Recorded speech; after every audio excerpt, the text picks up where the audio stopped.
कार्यक्रम असतो सुपारीचा आणि तेव्हा लग्नच होऊन जातं, तेव्हा काय अवस्था होते हे ज्याचं होतं त्यालाच माहीत असतं. तर नमस्कार मंडळी, जय शिवराय. मी शेतकरी कन्या सुवर्णा घुमरे. तर आजच्या व्लॉगमध्ये तुम्हा सर्वांचं सहर्ष स्वागत करते. तर आज मला जायचं होतं मैत्रिणीच्या लग्नाला. मग तिच्यासाठी गिफ्ट घ्यायला गेले होते मी दुकानामध्ये. तर ह्या साऱ्या फ्रेम पाहत होते. मला एखादी गोष्ट चॉईस करायला 2 तास लागत्या, तर मी आज मैत्रिणीच्या लग्नाला जायला उशीर होत होता म्हणून 2च मिनटात ही फ्रेम चॉईस केली.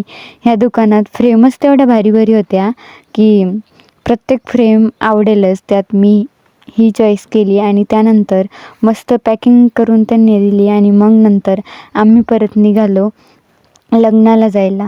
लग्नाला जाण्यासाठी जेवढा उत्साह होता ना, तेवढंच दुःखही होतं. कारण मुलींच्या आयुष्यामध्ये जसं जसं आपली शाळा, कॉलेज इथपर्यंतचा प्रवास असतो ना, तशा तशा आपल्यापासून मैत्रिणी एक एक दूर निघून जातात. त्यांच्यासोबत लहानपणापासून शिकलो, खेळलो, अभ्यास केला, सोबत हात धरून शाळेत गेलो, तर कधी भांडलो सुद्धा. तर अशा आमच्या कॉलेजपर्यंतच्या सुंदर आठवणी किती जरी सांगितल्या ना, तरी त्या कधीच संपणार नाही. तर त्यातलीच एक मैत्रीण आज दूर तिच्या सासरी जाणार होती. तर तिच्याच लग्नाला मी आले होते. लग्न मंडपात येऊन 5च मिनटं झाले होते, तर लगेच तिथं नवरदेव नवरीची एंट्री झाली आणि असा नंतर मग विवाह सोहळा पार पडला.